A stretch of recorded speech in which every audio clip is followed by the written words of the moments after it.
মিতা ধান কাটতাছুন এই যে দেখুন কোটি কোটি টাকার মালিক নিজেই ধান কাটতাছে কত লক্ষ্মী মানুষ কামলা পাওয়া যায় না কামলার অভাবে মিতা আপনি কয় কোটি টাকার মালিক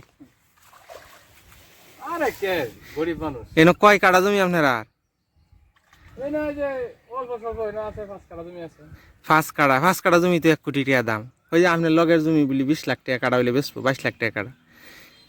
এই যে 1 কোটি টাকার জমির মধ্যে নিজেই জমির মালিকে ধান কাটতেছে আর তো দুবারা তার আর জমির অভাব নাই আমরা জানি তো কি করতাম কামলা পাওয়া যায় না ঠিকই আছে ধান কিরম হয়েছে ধান মোটামুটি হয়েছে এই উপরে যে মরা মরা দেখা যায় কি ওর আরে ফাটা মরেছে কিন্তু ধানের কোনো ক্ষতি হয়েছে না তো না ধানের করতে যে কারণ হয়ে একটু ডিস্টার্ব করতেছে কারেন্ট হয়ে ডিস্টার্ব করতেছে হ্যাঁ আর যাই হোক কত মানুষের জমি তো পানির নিচে তলায় গেছে আপনার এটি তো যাই হোক আছে তার কিন্তু আবার দুবরা বাজারে কাপড়ের দোকান আছে এই দোকান টোকান বন্ধ করে থইয়া বেটা নিজেই ধান কাটাত লাগিয়ে পড়ছে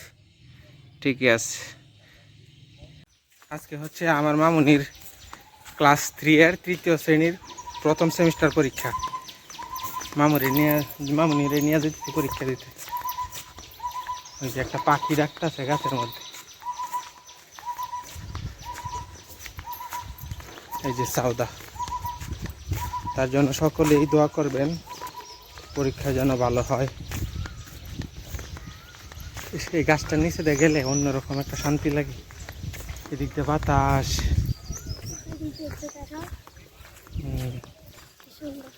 সুন্দর সবুজ আজকে আকাশটা সুন্দর মেঘ আবার নীল আকাশ আবার সাদা মেঘ সব কিছুর সংমিশ্রণ কিন্তু মোটামুটি গরম আছে যদিও বা সকালে বৃষ্টি হয়েছে আমাদের দুবারাতে বৈধ কোনো পেট্রোল পাম্প না থাকায় পেট্রোলের সংকট সারা দেশে কিন্তু এখন আর পেট্রোলের সংকট নাই পেট্রোলের দাম বাড়ানো হয়েছে পেট্রোল অ্যাভেলেবেল পাওয়া যায় কিন্তু আমাদের দুবারাতে বৈধ কোনো পেট্রোল পাম্প নাই যে কয়টা আছে মিনি পেট্রোল পাম্প এগুলো হচ্ছে অন্য পেট্রোল পাম্প থেকে আনিয়া পেট্রোল আনিয়া বিক্রি করে এই জন্য পেট্রোল পাওয়া যায় না এখন হাইটে যাইতে কষ্ট হয় বাইকেরাই খেয়া চলাচল করতে গরম আসে পড়ছে তো অনেক বেশি গরম লাগে এখন বাজে 1:28 পরীক্ষা কটার সময় 1:45 দেরি আছে এখনো অনেক দেরি আছে স্কুলের কাছে আয়া পড়ছো যাও আপনার সময় কিন্তু কি আলাদার সাথে আসবা তো হুমারের একসাথে তো পরীক্ষা হইব একই ক্লাসে পড়ো একসাথে একলাইও না কিন্তু ঠিক আছে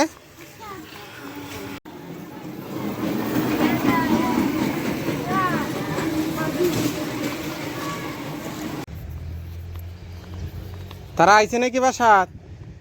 আইছে তারা বাসাত তো লেবু ফারুন কেয়া হ্যাঁ কেলা অসুস্থ কইসুন তারা লগে আচ্ছা কইলে তো হইছেই সাবেক উপজেলা চেয়ারম্যান সেলিম মির্জার বাসার পাশে একটা লম্বা লেবু গাছ আছে ওয়ালের মধ্যে ঝুলিয়া রয়েছে মানে এখান থেকে একজনে লেবু পারতাছে আমি আর কি জিগাইলাম লেবু পারেন কেন বলতেছে যে অসুস্থ আছে একজন তার লেগে লেবু পারে নিতেছে আমি বলছেন নাকি কিন্তু কার সাথে যে বলছে এটাই বুঝতেছি না তারা তো কেউই দুবারা থাকে না একটা গল্প বলি একবার একজন ইসলামিক বুজুর্গ ব্যক্তি উনি নদীর পাড়ে বসে আর কি ক্ষুধার্ত অবস্থায় আসছিল তখন একটা নদী দিয়ে আপেল ভাসা যাইতেছিল তখন সে আপেলটা নিয়ে এক কামড় খাইছি তখন মনে মনে চিন্তা করলো যে আমি কার গাছের আপেল খাইছি এটা গাছটা কার সে নদীর উজানে যেতে থাকলো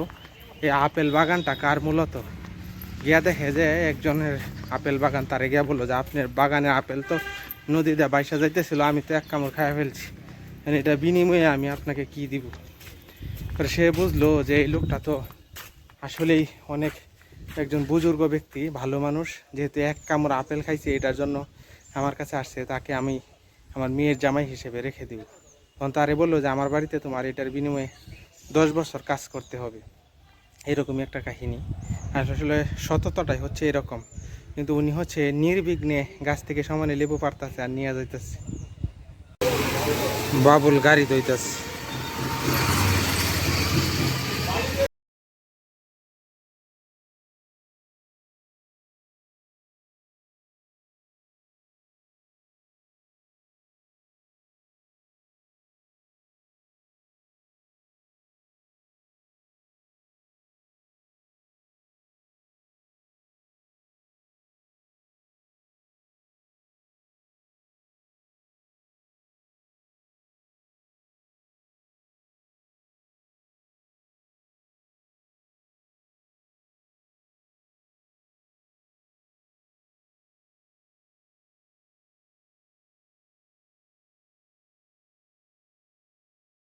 আজকে আবার তীব্র রোদ উঠে পড়ছে। সকালে মেঘ করছিল, কিন্তু এখন দেখেন আকাশ কত সুন্দর, সাদা মেঘের বেলা নীল আকাশে উঠতেছে।